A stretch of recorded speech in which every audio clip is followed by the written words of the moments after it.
አባቴ ከልጅነቴ ጀምሮ ሚለኝ የነበረው መልቀጥፉ ነሽ በቃ አንቺ ከዛሬ ሚልሽም እናቴ ጉልት ቸርችራ ነው ታሳደረን እዛ ገበያ ቁጭ ብላ እንኳን በቃ የሚያልፈው ሰው ይሄ ሊገዛኝ ነው ይሄ ሊገዛኝ አይደለም ያለች የምታይ ሰው ናት። በቀን 200 ብር እንኳን ማሸጥበት ቀን አለ።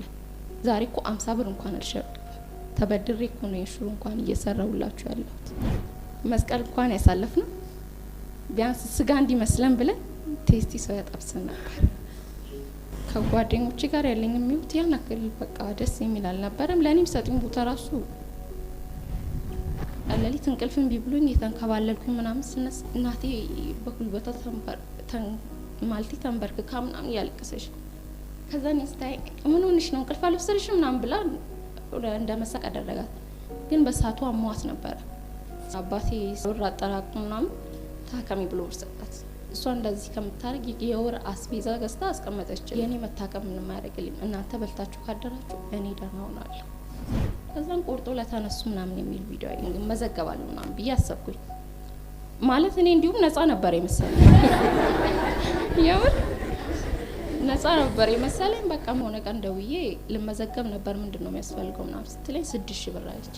ሀሳብ ገባኝ። ደሞዜ 5000 ብር ነው ብሰራ 2500 ብር አገኛለሁ። ስለዚህ ለትራንስፖርት የሚሆነኛል አዲስ አበባ ለመምጣት እሄዳለሁ ብዬ ተነሳኝ። አባቴ ጭራሽ አልተስማማም። ጀመርም ልጅ አይደለችም እሷ ማናት በቃ እንደዚህ አይነት ነገር ነው። እኔ ስመጣ አካባቢ ራሱ ጥሩ ሁኔታ ላይ ነበር። ባማክራቸው ምን ያደርግልሻል አልመጣም ነበር አውቃለሁ። ለምን አማክራቸዋለሁ? መፍትሄ ነው ፈለኩ በሞታ ነው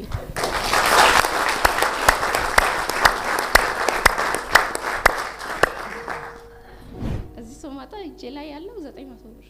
ልጅቷ ደግሞ ይበላ አለ ስበላ እንኳን እየተሳቀቁ ነው የምበላው። እንደ ልቤ መቁረስ አልችልም። ለምን የሷ ነው እኔ ያዋጣው አይደለም እንዴ ይከብዳል። እሷም ተማሪ ናት። ሳልጠግብ ሁላ ጠግብ ያለው ይዋጣጥቻ አድራለሁ። ከዛን የታክሲ ብር ያለቀብኝ መጥቶ ምናምን 70 ብር